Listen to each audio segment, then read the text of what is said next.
smoke and I say fuck a lot. But I accept myself for the way I am. I accept you too. Viewer discretion advised. I'm Tatum O'Neal. I'm an actress and a mother, the daughter of actor Ryan O'Neal. He was in films alongside legendary actresses such as Barbra Streisand, Isabella Rossellini, and of course, Ally McGraw in Love Story. I'm Ryan O'Neal. I've been an actor since I was 18 years old. My daughter is Tatum. She has been acting since she was 8 years old. We starred together in a movie called Paper Moon. That performance won her an Oscar. She's the youngest person ever to win one. And I want my money. But I don't have it. Then get it. But our lives were far more complicated. You know, it isn't all red carpets. There's some black carpets.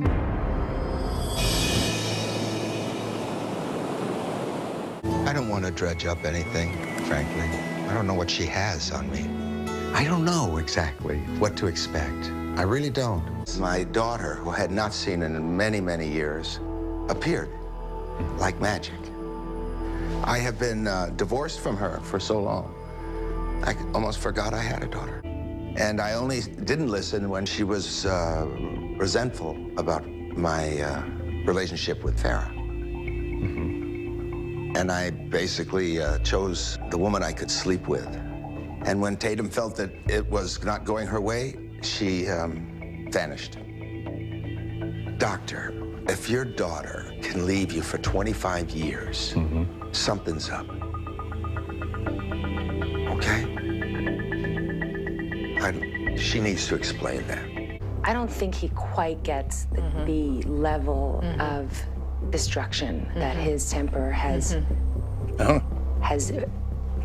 rained on our family. Like, I just don't think that he has that sense. You look so sad. Are you afraid he just doesn't have that ability? No, just talking about all this stuff. Yeah. First off, I want to thank Liz for sharing this info with me. So let's continue.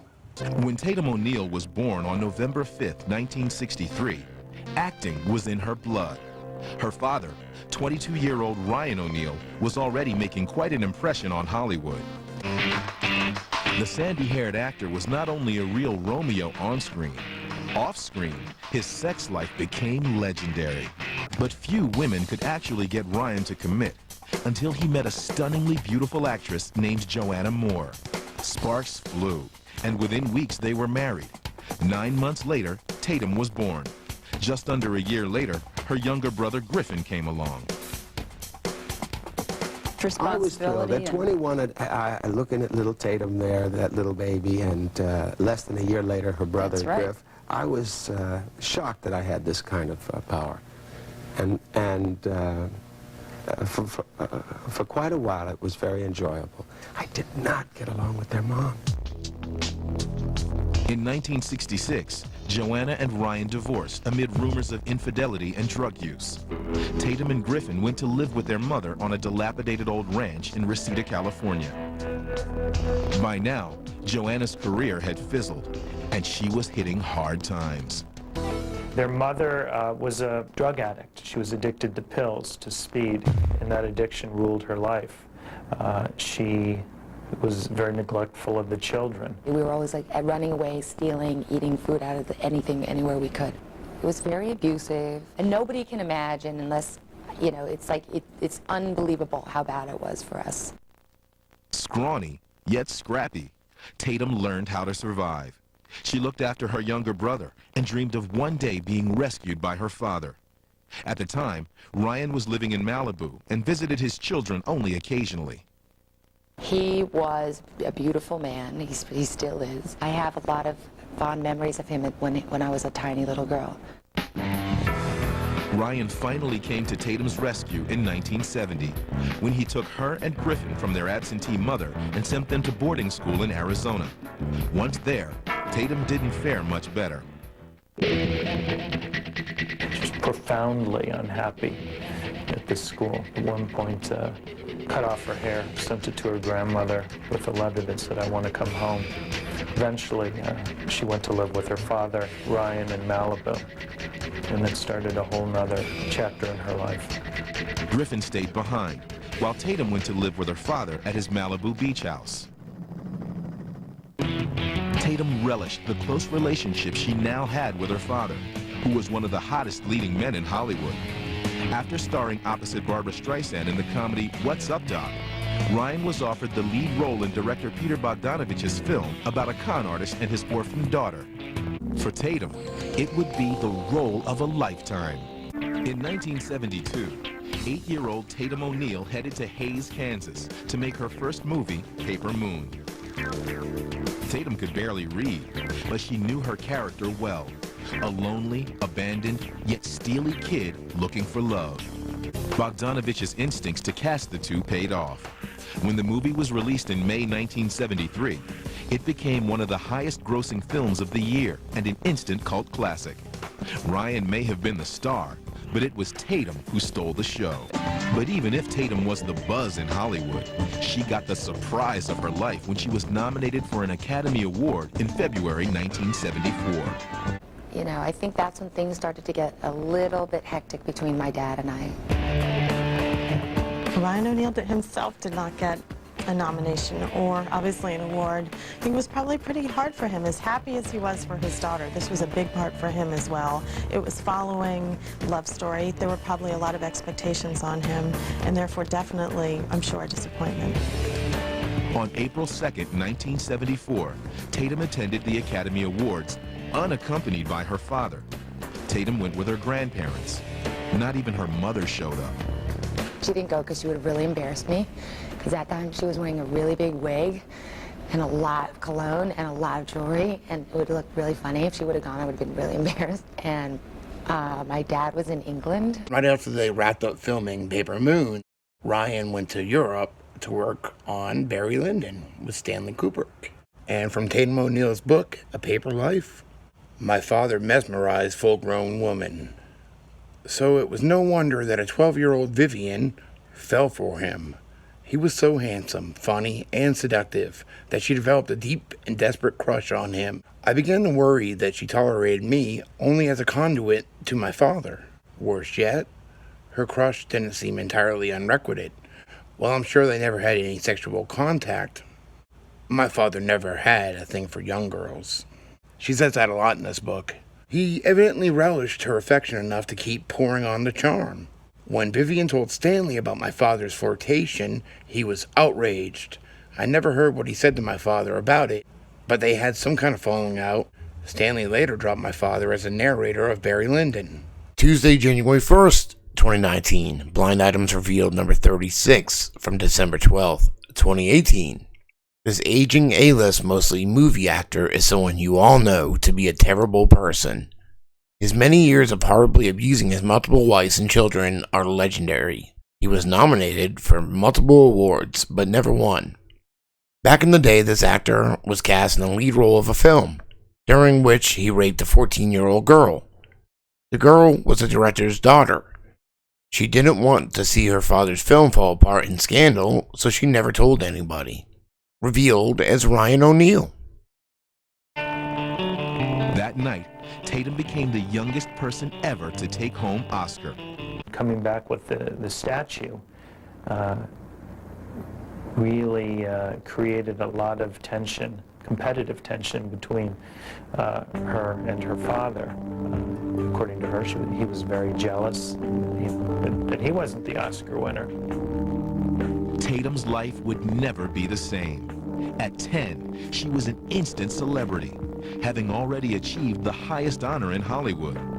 But despite all this success, Tatum wasn't exactly the happiest little girl in Tinseltown. I think that I was getting more conflicted. I think I was starting to not know where to turn, and I think I was maybe getting really lost. In 1974, Tatum O'Neal had barely finished 5th grade, and yet she was already Hollywood's darling. Tatum was a gold-plated Hollywood star, but all she wanted was her father's attention. I was just so desperately needy in the way Addie was for this, please be, you know, let me be Addie Pray, you know, let me be Tatum O'Neal, your daughter, you know, please just be my dad. In the fall, Ryan sent Tatum back to boarding school. Ryan said he wanted Tatum to have a normal life, but some people wondered if he just couldn't stand the competition.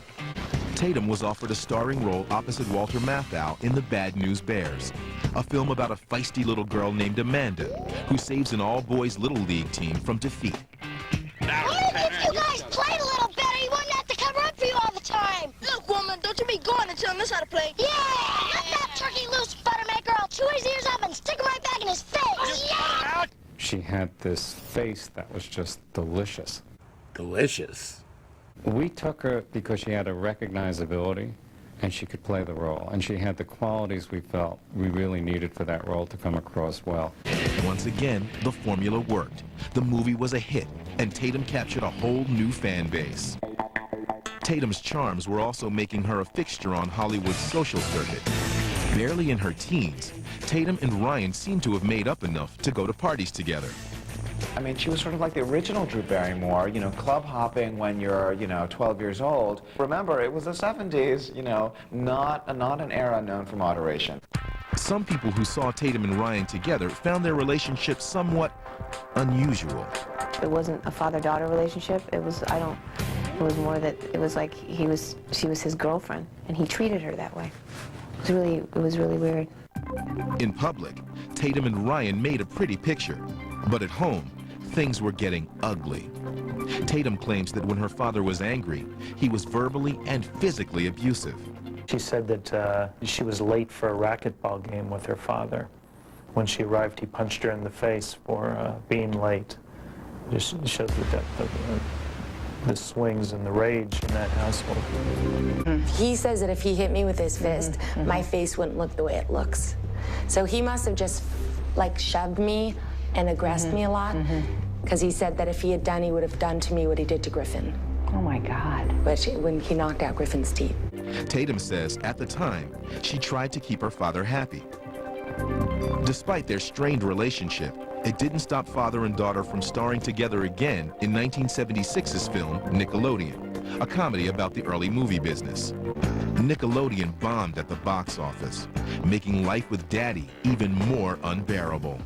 I used to wake up, is he in a good mood or in a bad mood? He was in a bad mood, I didn't like myself that day. He was like, I depended on his moods every single day.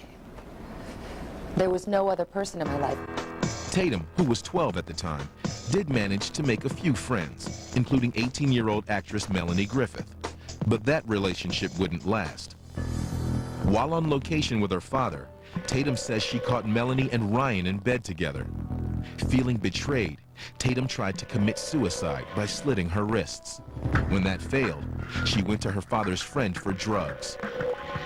Tatum says he molested her. I met Melanie Griffith at Hugh Hefner's house, which wasn't exactly a place where teenagers hang out. The only reason I was there at age 12 was that my father had dragged me along. The scene bored me, and I used to watch movies, eat candy, and play video games while he and his pals chatted up the ladies. So it was great to encounter someone closer than usual to my own age. Melanie was 18, who was also an actress, with several movies to her credit. Like me, she came from a Hollywood family and was named for Melanie Daniels, the character her mother, Tippi Hedren, played in the Alfred Hitchcock classic, The Birds. For a young girl always on the lookout for mentors, she was magnetic. I should have guessed that Melanie's string would include my father. I didn't quite catch on until we all went to Europe together during what must have been some school vacation. My father was making A Bridge Too Far, a World War II epic. We set off in a group that included my father, Melanie, me, the ever-present Joe Amsler, Greg, and Gavin, a drug dealer who seemed to be around a lot. Before going through customs, my father shoved a packet at me. Here, Tatum, stick this in your boot. In Amsterdam, we toured the famous red light district where prostitutes posed half-naked in the windows and showed off their wares. At night, we took in sex shows.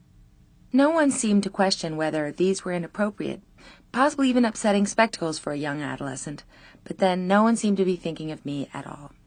Something about the movie was making my father miserable, He was self-absorbed and angry. However, what disturbed me even more was Melanie. She seemed distant, not interested in being with me, though I believed she was traveling with us as my companion.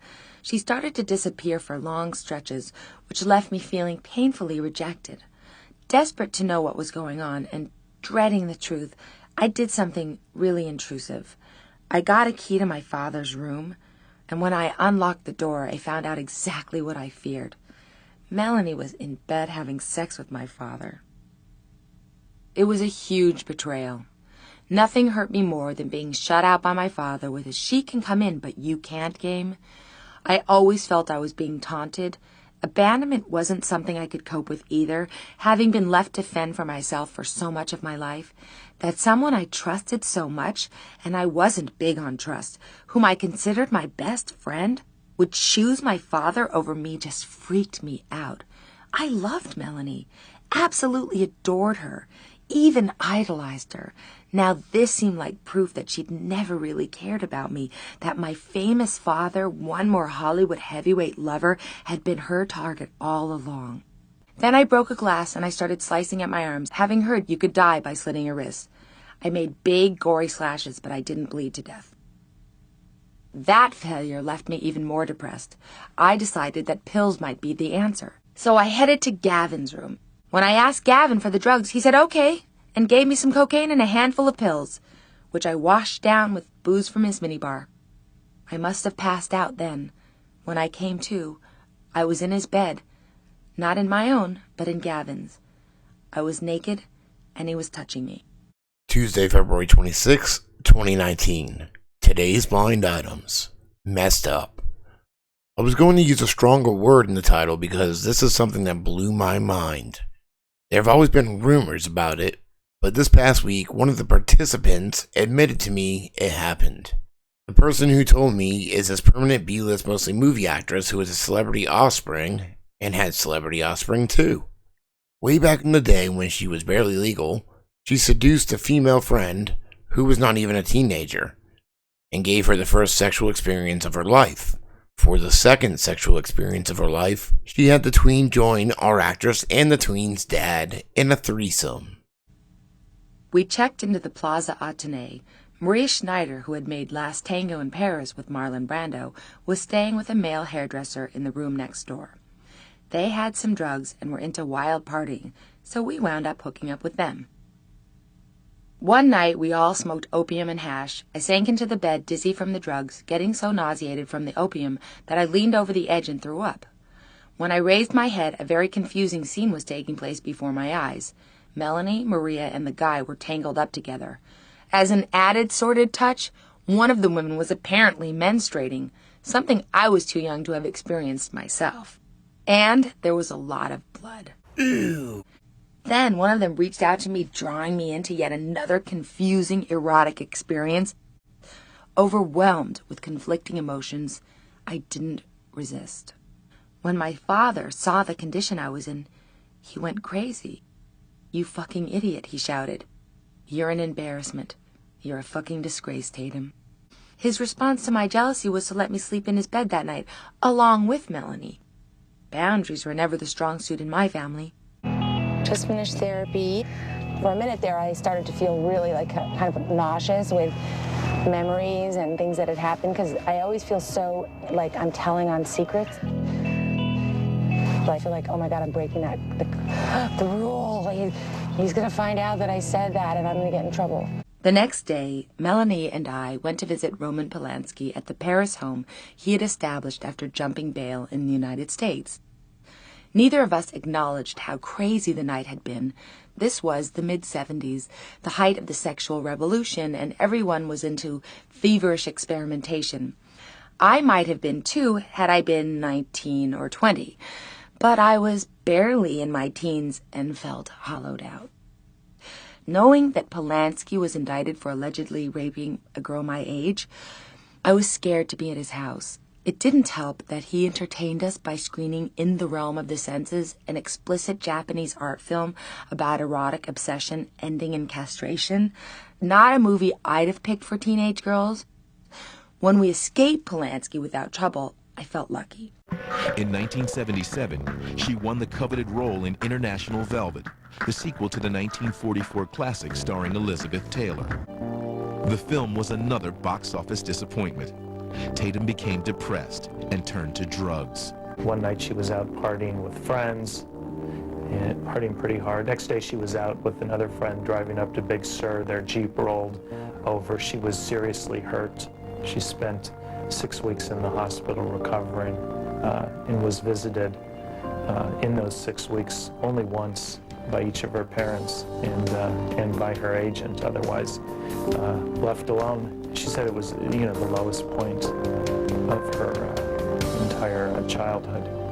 In 1980, Tatum took a gamble and embraced her inner Lolita in the coming-of-age romance Little Darlings. Tatum and fellow teen sensation Christy McNichol played girls at a summer camp, competing to see who could lose their virginity first. Look, I don't like sharing this space with you either. You keep out of my way, and I'll keep out of yours. Deal? It was supposed to be a comedy, but behind the scenes, Tatum wasn't laughing. When we first started the film, she wasn't the natural, open Tatum O'Neal that I had seen in her previous movies. Director Ronald Maxwell ended up calling Ryan for help. He flew in within a day or two at the most to our set in Georgia. He talked with her in private, and overnight, she really opened up in a way, and then from then on, she delivered the performance that we were looking for in the film. When Little Darlings opened, it was a huge hit with teenagers, despite being widely panned by critics. It would be Tatum's last taste of box office success. Later that year, she tried to win back critics by starring opposite one of the world's greatest actors, Richard Burton, in Circle of Two. In the film, Tatum ended up doing her first nude scene, something she later regretted. So we thought, my agent and I, that it would be done in a very sort of elegant way. I think that I felt very exploited. I wish I'd never done it. This time, both her fans and the critics were turned off. It seemed Tatum's career had hit a new low, and so too had her personal life. Thanks to Ryan's latest girlfriend. He just moved out. And so he said, take Griffin, I'm out. You raise Griff, I'm moving in with Farrah. We're selling the house. With her father off with Farrah and her mother still battling addiction, Tatum had no one to turn to. She and Griffin were left once again to fend for themselves. But playing the role of mother was getting harder and harder to do. By 20, Tatum was addicted to cocaine, and her little brother was having his own problems with drugs and alcohol. By 1984, Tatum was burned out. She vowed to leave Los Angeles and her troubles behind. One night, she got the chance. Tatum went to a party in Beverly Hills when a young man introduced himself. It was bad boy John McEnroe, the #1 tennis player in the world, known for his angry outbursts on the court. Tatum thought she had found the man of her dreams, and they didn't waste any time getting serious. In September 1985, Tatum discovered she was pregnant. In 1986, after 20 years in Tinseltown, Tatum left her career and her demons behind to become a wife and mother. When I was 19, I ended up moving to New York. I stayed in New York. I wouldn't talk to him. I didn't invite him to my wedding because I was very angry and hurt. You know, we're trying to repair decades of trauma and problems. It's been so covered up for so long with so many bricks and so much mortar and so much like covered up. And so you start to pick at it and things come up that it's, you know, it's really intense. Usually you see an analyst and you feel better afterwards. You've released some things. She somehow only goes to some very dark place and it's catching up with her. It's like really painful going back, that's all. Like it's just like really painful kind of going back and seeing, oh right, this is what I came from. It's just a lot, you know, a lot of stuff and a lot of feelings and a lot. And I feel a little alone, I must say, you know. No, it's very sad. It really is, it's really sad. from crazydaysandnights.net. Thursday, March 15th, 2012. Today's blind items: the pregnancies. There's an actor that is still working today and will always be a B-lister because of his acting talent, although he had a very long absence because of these two incidents. No one would hire the Academy Award winner / nominee despite his pedigree because of what he did.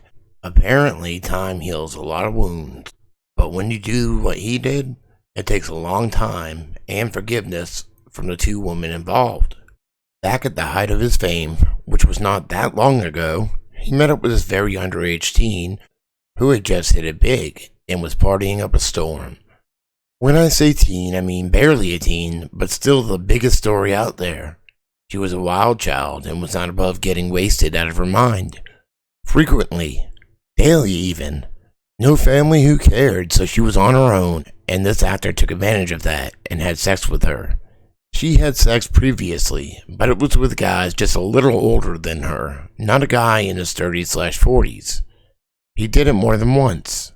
In fact, he moved her in with him for about a month, and then she got pregnant and he kicked her out and sent her back home to her family. What to do? The family sent her to get an abortion and also to rehab. Nothing really happened to the actor at the time. Later, though, he got into more trouble. The actor was involved with a woman who was also an actress and is a good solid B-/C+ to this day. Talented. She is very talented. They had a consensual relationship, although any relationship with this actor was always fraught with verbal and physical abuse. He beat her and yelled at her. She too got pregnant and he wanted her to have an abortion. She refused. He would beat her on a daily basis to get her to change her mind. She refused, so he beat her more until finally one day she lost the baby. 2 days later she was gone, and so were his job prospects. Both actresses had powerful friends, and this A-lister who was on the top of his game just faded away almost instantly. And him chimes in the comments and just tells it. Ryan fuckhead O'Neal. And if there's a hell, they have a special suite awaiting him. Not just for this, but for the hell he's caused me and so many others. I'll not name his victims, but his filmography and dating history should show that clearly. I learned to let the hate out of my heart many years ago, but some people deserve to reap what they sow. Ryan O'Neal is a fucking antichrist. I know, believe me. I'm not going to try to figure out the victims either, but I'm sure there's probably more. When was the last time you spoke to your father? The night he tried to shoot me in the face. I've never wanted people to see anything. It's none of their business. Because my dad's a very, very, very violent man. Fucking stoned.